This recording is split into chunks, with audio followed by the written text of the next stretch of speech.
Hi, welcome. This is Dr. John DeMartini. This is one of the most amazing and inspiring shows that you can listen into. If you want to be on the edge of your seats, if you want to open up your heart, if you want to expand your mind, and you want to meet incredible people, stay tuned because you're just about to experience a transformative radio show that will change your life. And you're listening to the Dr. Pat Show that's coming up right next.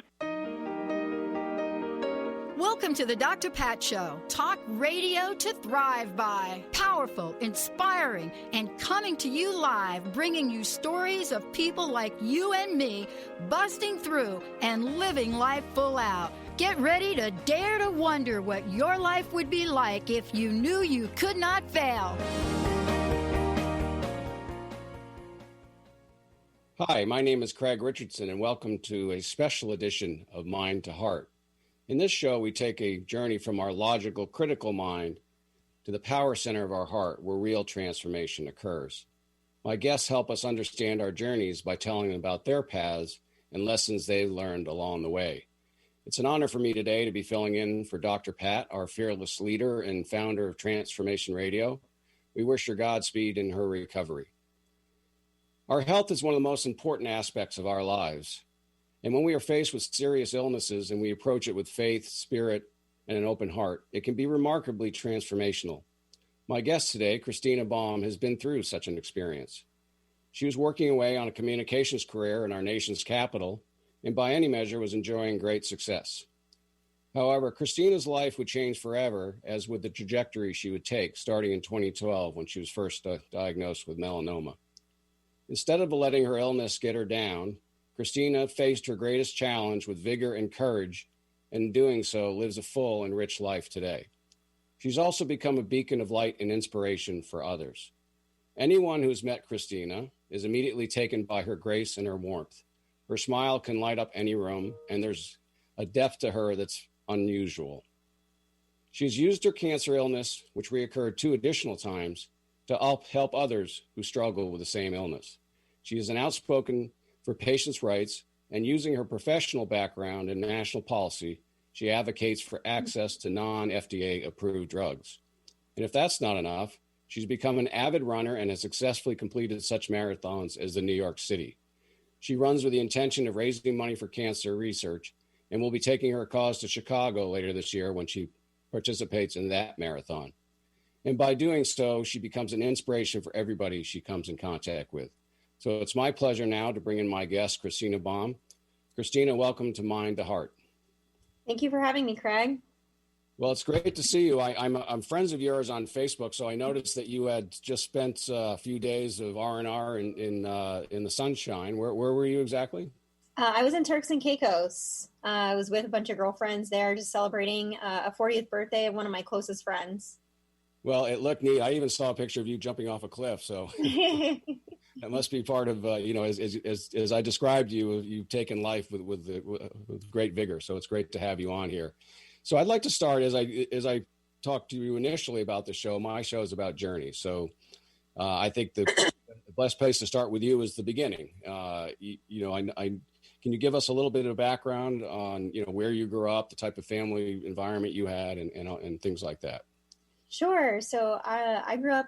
I was born in Miami, Florida, and Florida kid. So both my parents raised me there, and my mom was pretty active, put herself through school, and my dad worked in the airline industry for his entire life. So grew up there, and I just grew up near the beach and the ocean, and with lots of sun, and it was a great time. And started riding horses when I was 9, so I did that for about 15 years as well. Went to high school in Sarasota, Florida, so on the other coast, so on the Gulf side, and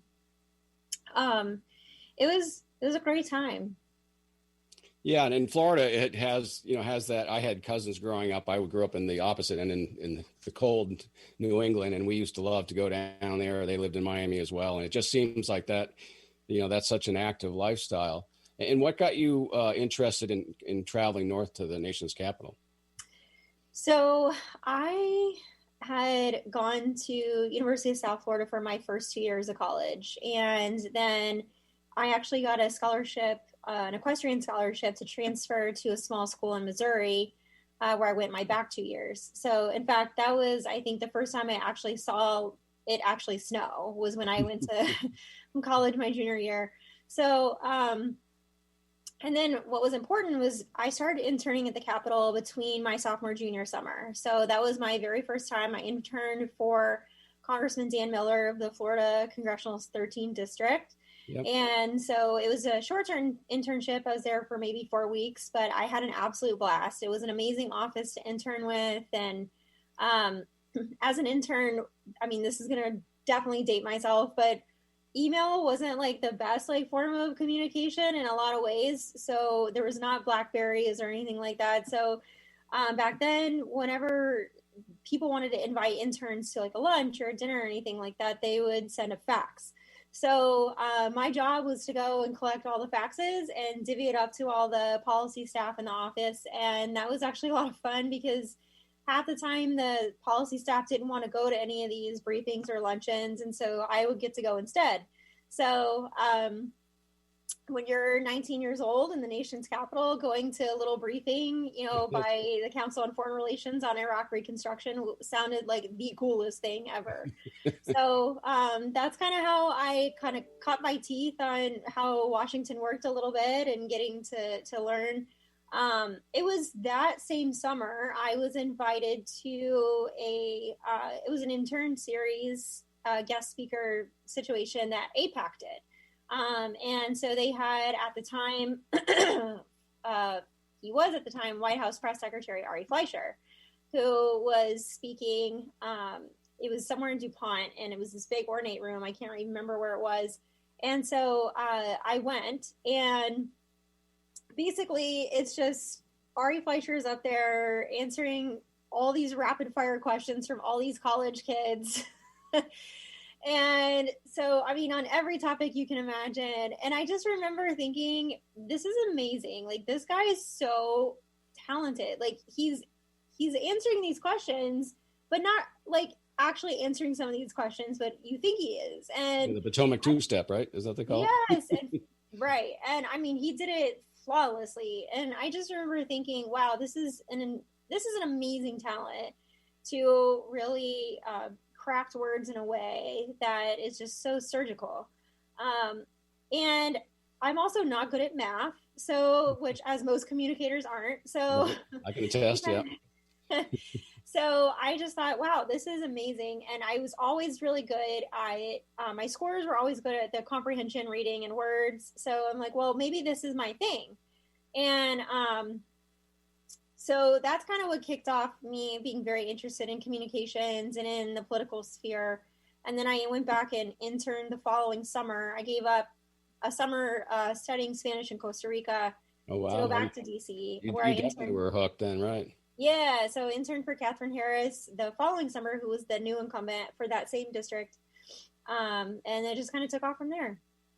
That's great. And then so you, that first experience and second clearly said that this is where I want to, I don't necessarily, I mean, I love horses and I love Florida, but this is where I want to go. And so you came there immediately following, is that right? Immediately following your graduation? Yes. So after I graduated, I actually started working, for the Mel Martinez Senate campaign. And then also with Bush Cheney 04 down in Florida. I started off as a volunteer, really, and really I put everything into that, and then they asked me to come on staff full time. So then I did that, and I was a field director down there, and we obviously won, which was great. So I was 1-0 for a long time with campaigns. So it worked out great, and I think from then it just kind of snowballed. So I then did kind of a little bit of a stint abroad in Brussels, and then that parlayed into me coming back to the Hill, where I was in LC for a little bit, and then I went back and was a reporter in Houston for a time doing energy. What were you? Were you just a beat reporter? You were doing yes. So cover a particular issue. Yeah, so I worked for a trade publication on energy, specifically oil commodities, so all your petrochemicals. So it was a little bit more downstream, but it was very interesting work that I got to really empathize with reporters when they're trying to build sources and reach out for comment. And I was hung up on, I can't tell you how many times, by different people, like just trying to get information and be a good reporter. Yeah, and I think that's important, obviously, now in your later career, so to have been on both sides of that aisle, you can see, and then you can also see, clearly, as you saw first with Ari Fleischer, as a reporter, you're not overly interested in playing dodgeball, are you? And so that's kind of the part of that cat and mouse game. So that what year roughly was that you came back to Washington? So that was probably about 2006. And then you continued working in energy issues at that time? So yeah, I was back here. I was in LC in 2006, went back. I went to Houston, was an energy reporter there. And then I didn't come back to DC until about 2010, I guess. And I actually came back up here to work at a church. So I was on staff full time with McLean Bible Church doing mission work there. That's not too far from me. Yeah. So I was there doing that. And then, long story short, I soon realized that working at a church wasn't going to pay my student loans. So, sure, absolutely. So I needed to make some money. And so that kind of moved into, I went back to being a reporter for a little bit. Great. Well, we're at about 2010. I think I'm going to go ahead and take a break now, because what I'd like to do is from the second segment on is then get into, your cancer and then how that's really impacted your life. So when we come back to Mind to Heart, we'll get into Kristina's story, picking it up in 2012. And can you give an email address or a website or something, so if people want to get a hold of you? Sure. You can just reach me on Twitter at Kristina Baum. Also my Instagram, I have an Instagram that's public, which is called, at KBaumRuns. And that's at KBAUM runs, RUNS. Great. And for those who want to get a hold of me, my website is CraigERichardson.com. So let's take a short break here and we'll pick you up on the other side. Thank you, Kristina.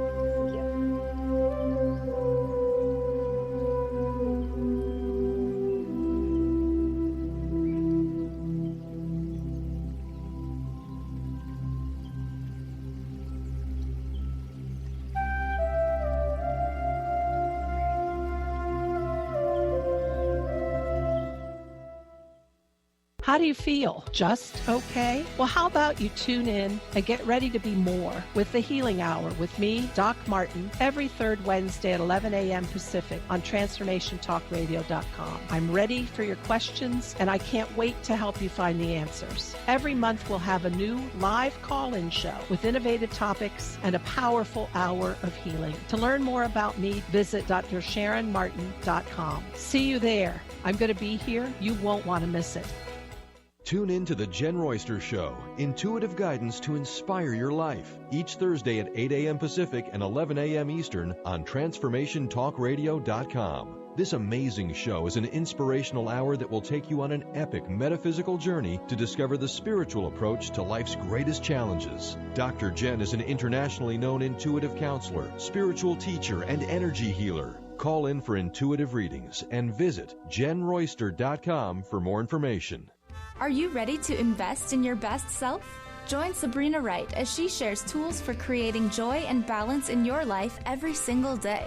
Sabrina is here to help you become your greatest advocate and empower you to make decisions that will help you live your best life. The Live the Good Life Show, connecting your physical and spiritual self, every second Thursday at 11 a.m. Pacific on TransformationTalkRadio.com. Find Sabrina at the right, WRIGHT, balance.com. We remember a time when you could simply form a thought and it would manifest. The harmony was forgotten, but it is returning now. The Power of Inspiration and Awakening Radio with Julia Griffin on TransformationTalkRadio.com each second and fourth Wednesday at 9 a.m. Pacific will take you on adventures through the heart and spirit, exploring who we once were. This intuitive healer studied under the guidance of wolves, learning from their wisdom to master a higher frequency for a new state of mind. Visit OneTrueSelf.com. Welcome to Light Body Wisdom with internationally known light body whisperer Grace Home. She will make you laugh and yawn as you release lifetimes of trauma and begin to feel much lighter. your divine gifts may be activated, allowing you to weave light into the fabric of the world. Are you ready to be your own light and shine? For more information about Grace, visit graceghome.com. That's graceghom.com.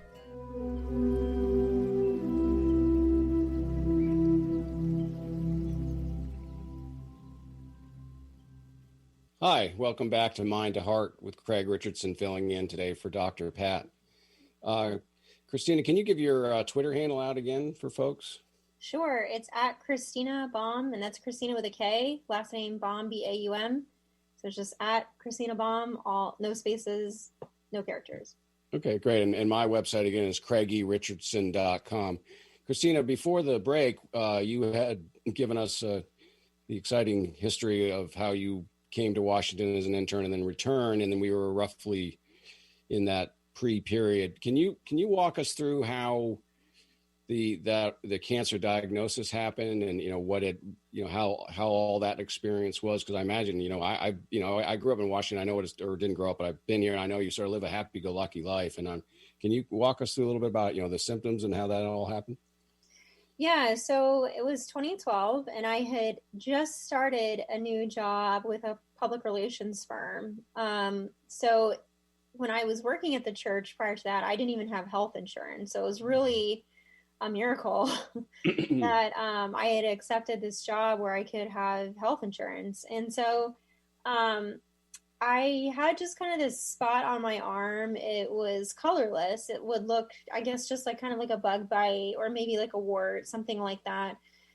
And I had gone to my primary care just because I had a cold, just kind of your average cold. And so I said, hey, will you take a look at this? And so she said, she's like, I don't like the way that looks. Like, let's make a plan to remove it. And I said, okay, great. Well, I'd started this new job, so I just kind of kept putting it off. And then about 3 months later, it was about September, and things were starting to get a little chilly, in the DC area. And my friends and I, we were all going to go out dancing, just like country dancing for one time. And I have this cute sleeveless shirt that I wanted to wear, but it was kind of getting bigger. And I was just I didn't like the aesthetics. I was just like, I don't like this thing on my arm. It's getting bigger. And I almost said to myself, like, well, it's almost going to be winter. I don't want to take time off work to go deal with it. I'll just start wearing more sleeves. Thank God I didn't do that. So finally, I just made a plan on, I guess, like a Tuesday to go take care of it. And my boss was like, oh my gosh, are you okay? Is everything fine? And I was just like, yeah. Like, it's just, I'll be in and out, like, no big deal. So I go there and they just did a punch biopsy. And that was last I thought of it. I couldn't care. I totally forgot about it. So for you, you didn't think it was cancerous. It was just something. Absolutely not. Yeah, totally, like, just no big deal. So then about 6 days later, so I actually had worked a full day, like things were kind of crazy, and I had met a reporter from Bloomberg actually for lunch, and I don't know why that just had stood out to me because I was just so busy. I mean, you know how it is. And so then about 4:45, I got a call, and it was my primary care doctor. And I just remember thinking, like, well, my doctor never calls me, so this is really strange. And I was like, why is she calling me? And then I thought, oh yeah, I had that test done. And then I started to get a little nervous. And then she said, well, it's melanoma. Well, I didn't even know what melanoma was at the time. And she just starts talking, and then it just starts to feel like when you're in that phone conversation, it just sounds like Charlie Brown Teacher, where you're just kind of picking out certain words. And I feel like most cancer patients will say very similar. So I remember she dropped the word surgeon, and then she drops the word oncologist, and it's all kind of fast. I'm trying to write things down, and I don't know what any of this means, and like different numbers. And so she's giving me a referral to a different clinic, and it just all sounded really serious. And I'm just like, oh my gosh, like I knew like stages. I was like, well, what stage is this? And she says, we don't know. And I was like, well, what are you saying exactly? She's like, Kristina, you have cancer. And I was just remember like that hit me between the eyes, and I was just like started crying, and I'm just like, oh my gosh, like this is that phone call that you just never expected to get. And I mean, at the time I was only 30 years old. So I was obviously shocked, didn't know what to do. So I just tried to compose myself, and I reached out to my boss. I walked down there, and he'd seen that I was crying. He invited me to come in, and I just started crying. And he was just like, take all the time you need, do whatever you need to do. He's like, let's call him right now. So we called the clinic, and of course they close at 5. So I had to wait all the way until the next day to like even reach someone to schedule like, my next appointments.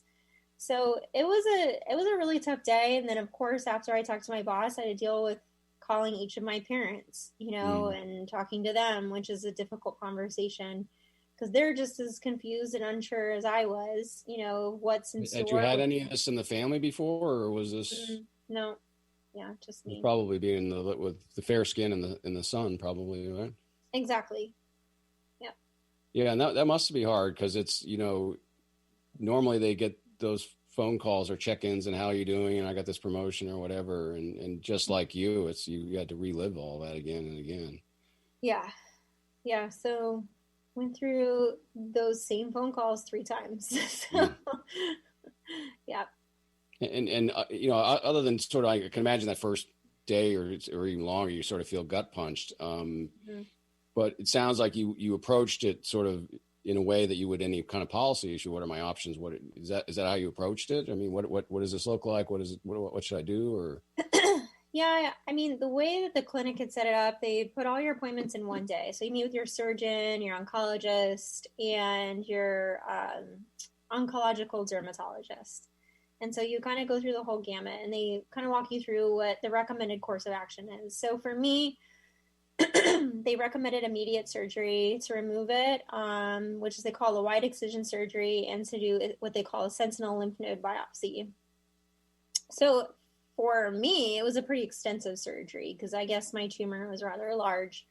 So it was a very long day. I was pretty exhausted, and you have to fast for most of that time. And the results of that first surgery, the pathology, kind of determines what they do next. And then for me, my sentinel lymph node had cancer. So we had to do a second surgery that was more extensive, where they did what they call left axilla dissection. Actually, a lot of breast cancer patients have the same surgery, where they go in and they remove the entire sleeve of lymph nodes on one side. So I had 18 lymph nodes removed altogether.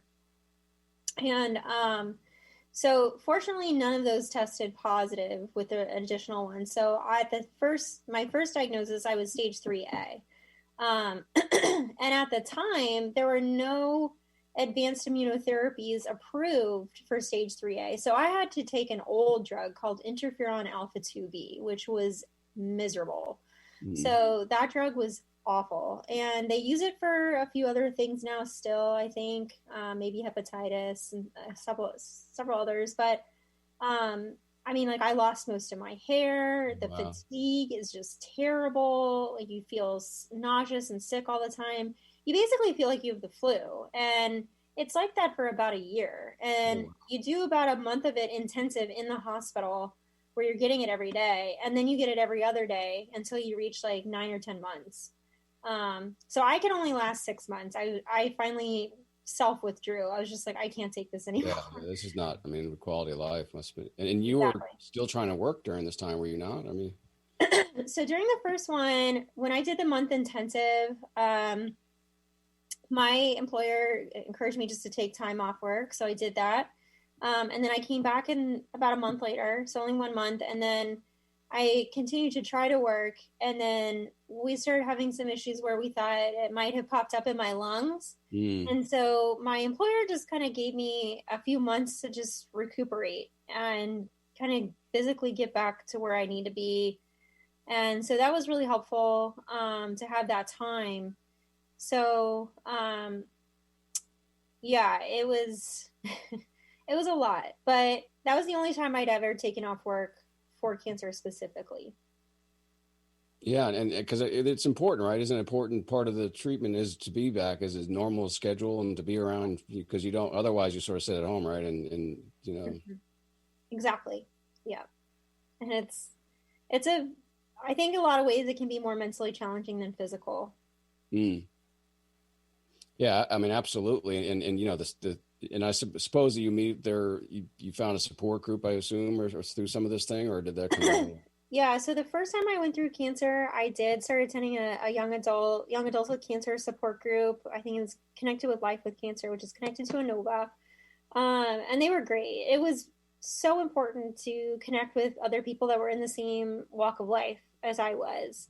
Because I do think when you're in a young adult with cancer, you're dealing with different things. I mean, you still have like a lot of work life left in you. I mean, dating and just all these other factors. Like most of your friends don't know anyone with cancer. So I think just trying to navigate those issues was really important to me, to just have someone where I just didn't feel alone in those struggles.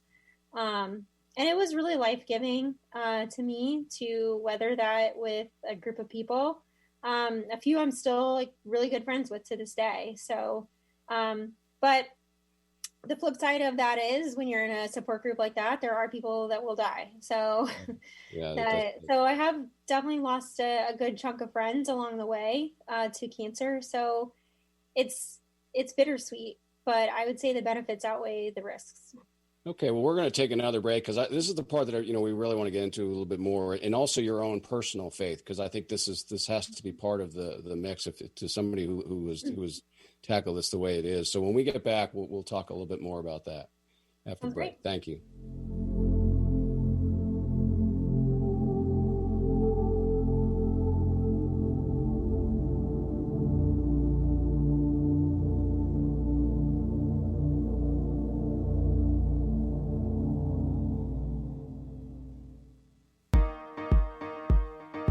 Learn how to lead a happier life on Miles to Go with Brittany Miles. How to lose to gain it all. Join Brittany every second and fourth Wednesday at 1 p.m. Pacific on TransformationTalkRadio.com. Listen as coach and healer Brittany Miles shares stories that teach you about surrender. For more information about Brittany, milestogocoaching.com. Healing has a ripple effect. One person's healing affects everyone around them. This is where the power of sharing our stories can be so important. Tune in to Playing on the Edge Radio with Megan Edge each month on Transformation Talk Radio, as Megan provides you with ways of sustaining radical and powerful changes in your life. Enact the power of radical change. To find out more about Megan Edge, visit her website at meganedge.ca. You're driven, and it totally shows. Your career is taking off, you're killing it in the mom game. But did your health needs make it on the plate this week? Tune in to the Boss Up Babe radio show, where Carissa Adkins helps babes show up, boss up, and thrive. Every second and fourth Tuesday at 12:30 p.m. Pacific on TransformationTalkRadio.com. Become the boss babe you were meant to be. To sign up for one of Carissa's group coaching programs, visit 365dailyhustle.com. Tune into 3 Things I've Learned with Susan Dolce every first and third Tuesday of the month at noon Pacific, 3 o'clock Eastern on Transformation Talk Radio. Join Susan and her guests as they share the stories that shift our souls about radical transformations, courageous breakthroughs, and life lessons. 3 Things I've Learned with Susan Dolce. For more information, go to TransformationTalkRadio.com or visit Susan's website at susandolce.com. Imagine you are a ball of steel, smooth, small, and cool to the touch. Your life will soften you with fire. You will take hits that shape you. You will be forged into a powerful, purposeful work of art. Tune in to Forging a Life with Coach Christine Clark, joining Dr. Pat Basile in a 3-part series, Truths in the Creation of Katana, on TransformationTalkRadio.com. Christine Clark, a gifted, engaging speaker and trainer who has forged her life in the fires of self-employment, will take you on a journey to exploring the internal, mental, and emotional blocks that stand between us and a life of significance through an analogy of the process of crafting a traditional Japanese sword, or katana. For more information about Christine, visit sunglowtransformation.com.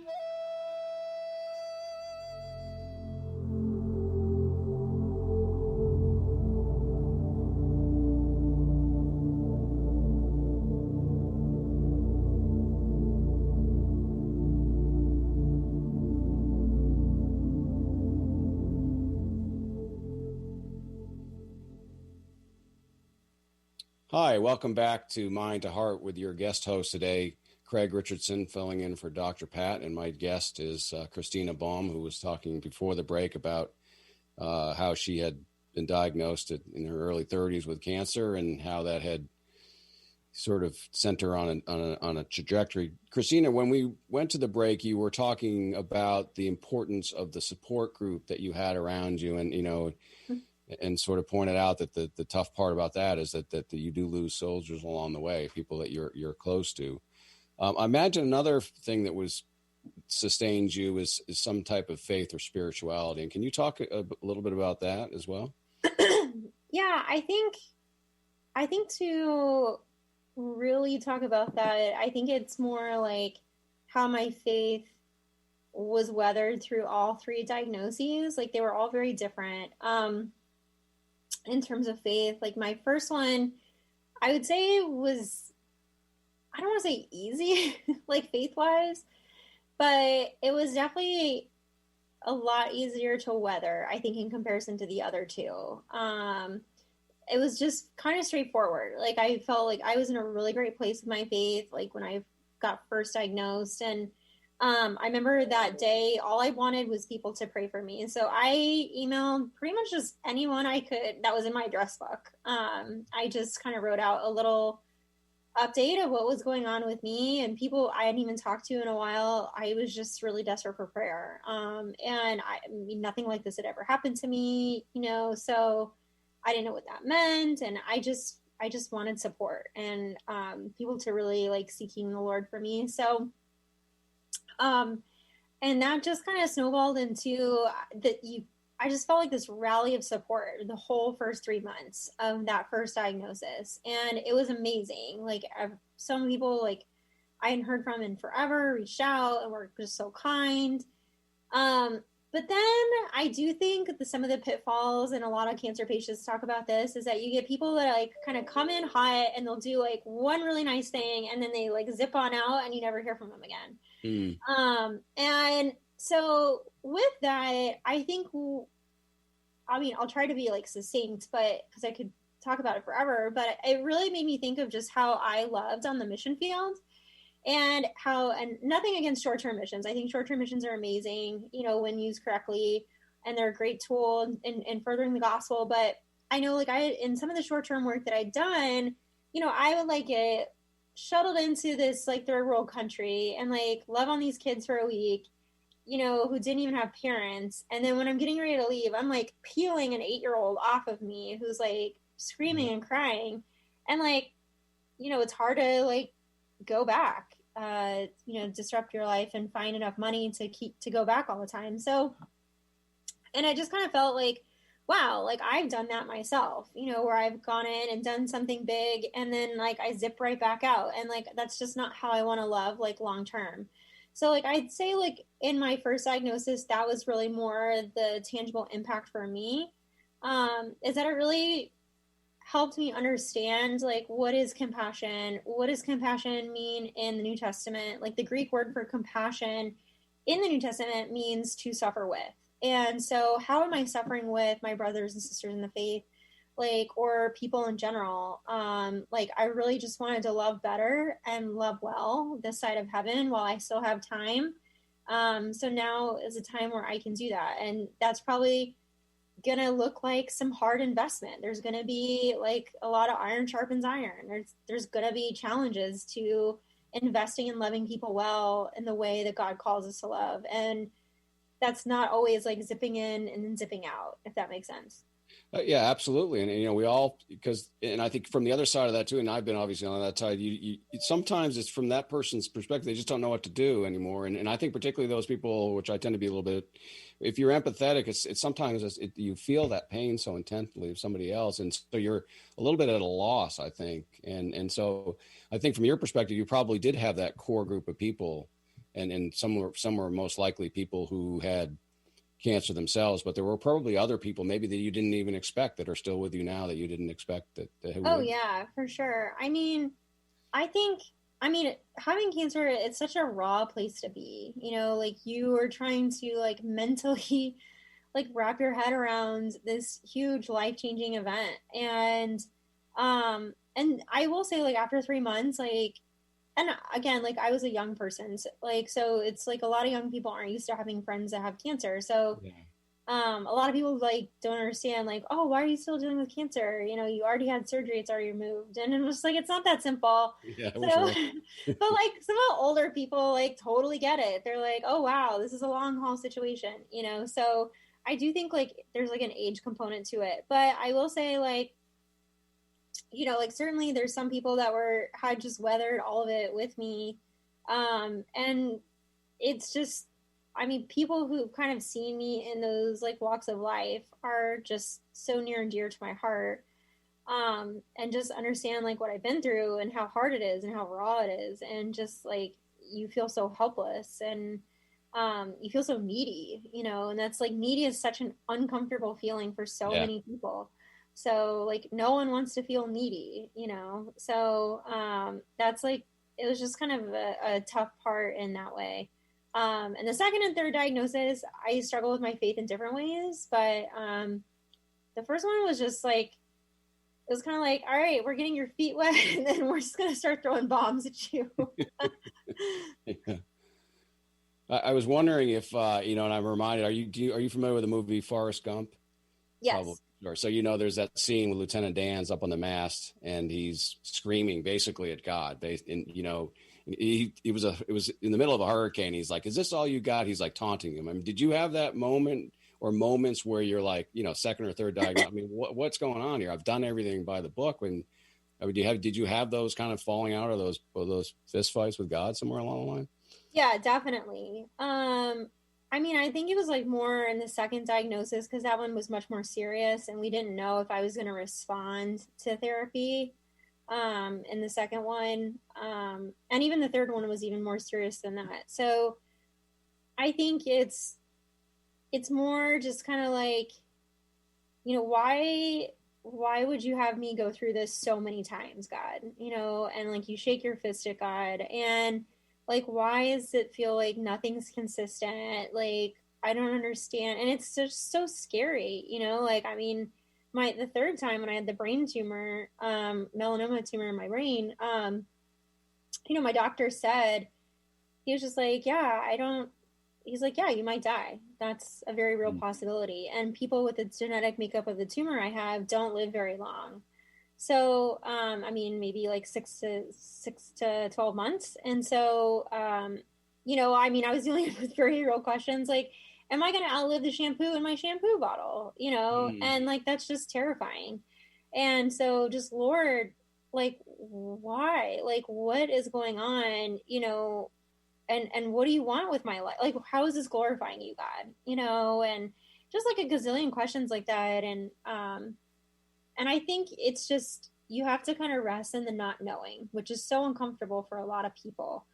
And you just kind of have to rest in what does achievement, because I'm an achiever. So like, what does achievement look like for God? You know, it's just really just trusting him and resting in him. And sometimes that's just, that in of itself is so uncomfortable because in our society, we want to like fix it. We want to do something about it and change it. And that's just not always what God has like called us to do. I mean, he created us to literally be asleep 1/3 of our lives. So, so that means like, that's clearly like a big deal to him. So, sometimes just like resting in him is the best way we can give him glory with our lives.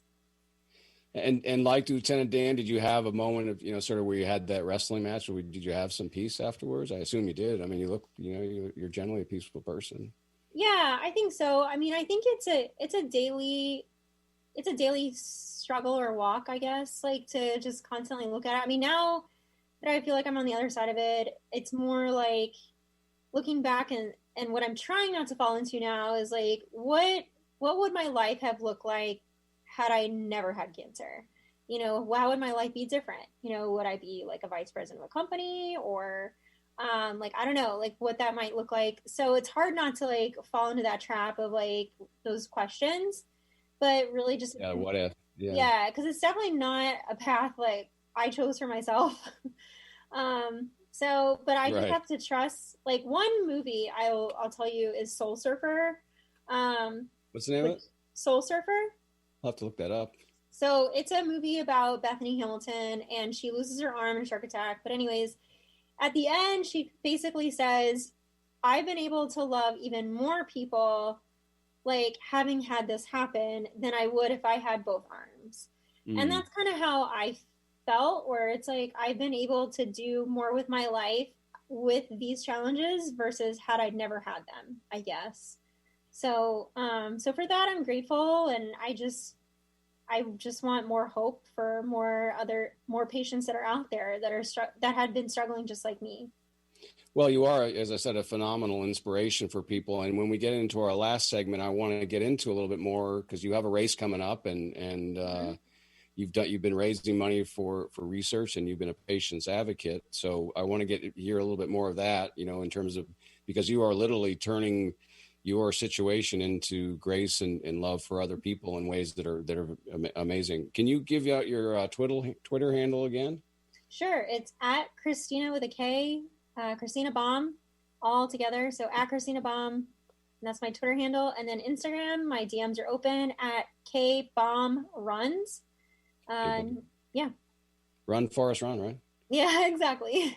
and to get a hold of me, it's my website is CraigERichardson.com. And when we get back, we'll spend our last segment with Kristina. Thank you. Thank you.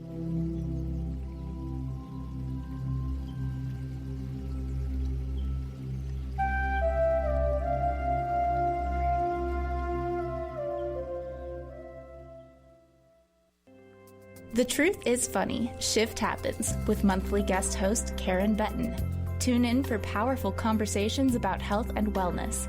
Karen brings unique insights rich with humor and science to her discussions with experts in medicine, movement, psychology, spirituality, and so much more. Don't miss Karen on The Truth is Funny every third Wednesday at 8 a.m. Pacific on transformationtalkradio.com. For more information about Karen, visit KarenBenton.com. Hi, everyone. I'm the host of Nothing But Now, Mindful Living with Dr. Mary Angela McGuire on Transformation Talk Radio. I share ideas, insights, and tools you can use to release yourself from fearful and negative thinking and live from a place of clarity and confidence. Please join me in each show where we challenge ourselves to change together. Please go to my website, McGuireLifeCoach.com. That's McGuireLifeCoach.com. See you next time. It's time to shake out your money-making truth on Soul Wisdom Abundance with Jennifer Bloom, creating wealth from spiritual health on TransformationTalkRadio.com. This hit show is more than your roadmap to success. It's your compass to abundance through joy and ease. Jennifer Bloom teaches you about the soul's relationship to money and wealth, and how improving that relationship serves both you and the world. Learn more at JenniferBloom.com. Mind to Heart with me, Craig Richardson, carves a pathway from your mind to your heart to activate that innate compass to overcome whatever life sends your way. As an intuitive life coach, I am ready to guide you to an amazing life. Tune in live every second and fourth Friday at 9 a.m. Pacific on TransformationTalkRadio.com. For more information about me, visit CraigERichardson.com. We remember a time when you could simply form a thought and it would manifest. The harmony was forgotten, but it is returning now. The Power of Inspiration and Awakening Radio with Juliet Griffin on TransformationTalkRadio.com each second and fourth Wednesday at 9 a.m. Pacific. We'll take you on adventures through the heart and spirit, exploring who we once were. This intuitive healer studied under the guidance of wolves, learning from their wisdom to master a higher frequency for a new state of mind. Visit OneTrueSelf.com. It's time to get your life back on Burn Bright Today with Jennifer Marcinelli. Tune in each month on TransformationTalkRadio.com. Learn to move from the darkness of burning out to the light of burning bright. Jennifer is redefining stress and the energetic causes of burnout, shining a light on process to get your life back. For more information about Jennifer and her work, visit BurnBrightToday.com.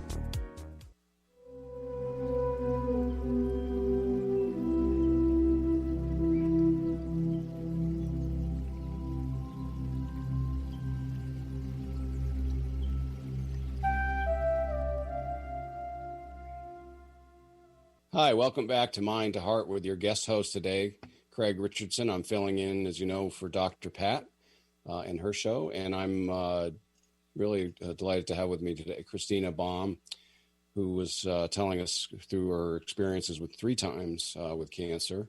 And Kristina, before the break, you were talking about some of the things you were doing, starting to do or had done, through your outreach, that your way basically of giving back.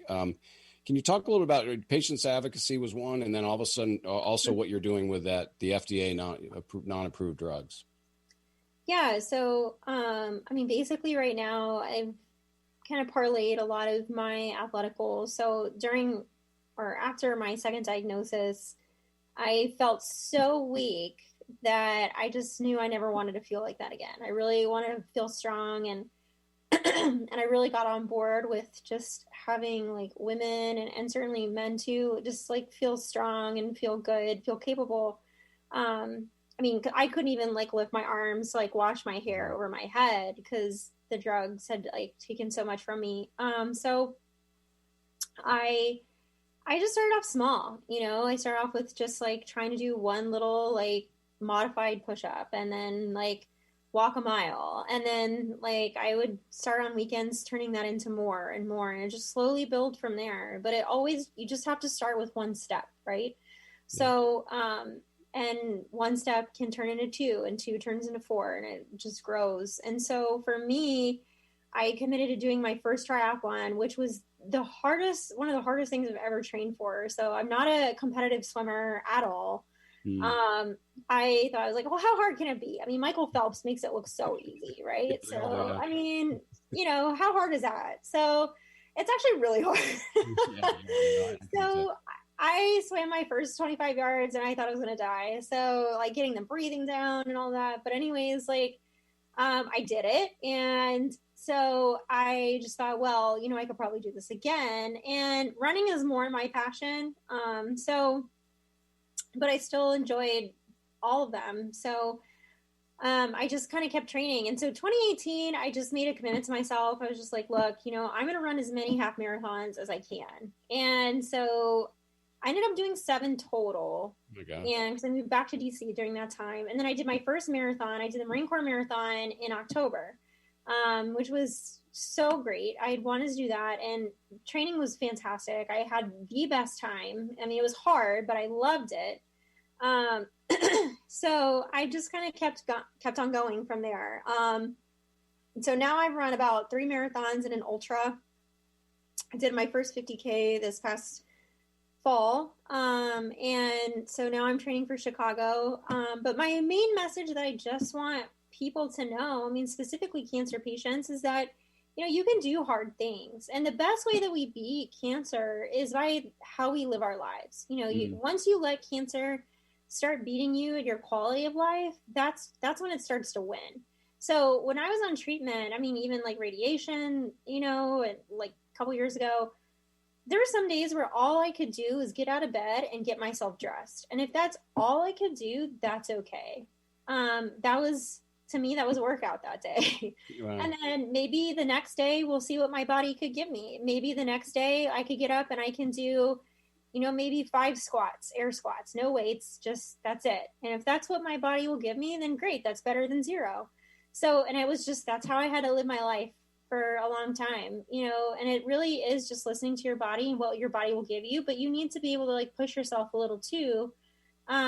Not to the point of like complete exhaustion or pain, but I think you just have to be smart, and really just build strength where you can in terms of what your body will allow you to do. So that's how I had to manage it. And some races were easier than others. Like some days it felt like I had like a windsock behind me. Like that's how hard it was to run. My times dramatically dropped. And that's just, it was awful, but it's just something I had to deal with. It's just part of it. So, I feel like I'm still trying to recover my speed a little bit still even, but, I'm just thankful that I have the ability to get out there and run and to do what I love. Even if it is just to stress relief, and I'm probably, never going to be like an Olympic time qualifier or anything like that. You're already a champion that you're getting out there and doing all that. And you know, there's a lot more to it than that. I mean, and when is Chicago? When is the actual race? So Chicago is October 10th this year. October 10th. Yep. And I know if they get a hold of you, they can, if you give that Twitter out again, there's a link that you can, because you're raising money for that as part of That's correct. Yes. Yep. So I'm raising money for Jack's fund. Jack Marston is a man who was in his 40s who died of melanoma. So now his wife, Sharon, runs Jack Marston Fund. So the whole fund's purpose is to raise money for melanoma research. They're based in the Chicago area. And so they're my official charity partner for the Chicago Marathon this year. Great. And how many are on his team? Don't they have like teams and all? Or yes. So I think we're 20 maybe. Oh, that's so somewhere around there. But I think there's still bibs available. So if you're signing up for Chicago, definitely consider running for Jack's Fund. It's a fantastic group. It comes with a coach. We do weekly meetings. It's been an amazing community of folks who just care about fighting melanoma and who also care about running. So, which are two of my favorite things. So, yeah. And I got to ask you, so where are you? And so you've been diagnosed 3 times. So where are you now in with the cancer? Yeah. So I'm doing really good right now. So I am, as what they call NED, or no evidence of disease. So as of right now, as we know it, there's no cancer in my body. Praise God. Then I get monitored every 3 months. So I get brain MRIs every 3 months, and I get CTs every 3 months. And then I have derm checks along the way. So I have a CT next on the 31st. So whatever day, I think that's a couple weeks. So I'm doing good with that. And I actually signed up to get my COVID vaccine today. Oh, so, okay. I was going to ask you, because obviously you probably had to stay out of a lot of that stuff, I guess, because of the being cancer survivor. Yes. So it's actually been really challenging for me to get a vaccine, even being in a part of zip code and with my history. So DC's made it a little tougher, but fortunately, Hopkins contacted me this morning, and I've now been scheduled for my first dose of vaccine. So I'm excited, and one less thing, hopefully, I have to worry about. Yeah. And are these 3-month checkups still fairly, I mean, they must be a little bit heart and throat kind of thing, right? Every time you go, because it must be still. Yeah, the CTs I feel like are a little easier to deal with now. The brain MRIs are much harder just because, brain metastases is much more serious. So when melanoma reaches your brain, it's really hard to get it to go away permanently. So it's definitely always going to be in the back of my mind. I'm always afraid if it's going to return or come back. I mean, every little headache or symptom, it's hard not to let that thought enter your head that this could be something more serious. My doctor has been fantastic. So he's just encouraged me that, hey, look, give yourself some grace. This is just probably how it's going to be the rest of your life. You're just going to have this fear that's just sitting there. So I try not to let it consume me. Certainly exercise and running helps a lot. Yeah. But I mean, all I have is today, and the best I can give today is what God has given me. So. Well, that's a wonderful attitude, I think, to live by. And we only have about a minute or so left. I think what impresses me so much is that you've taken this, holistically, you've taken a mind, body, and soul, which I really think is the only way that, that you can take something as traumatic as this. And in doing so, you've now been, as I said, a beacon or a light for others. Can you leave our listeners with any last minute thoughts? And then again, how to get a hold of you and find this race site?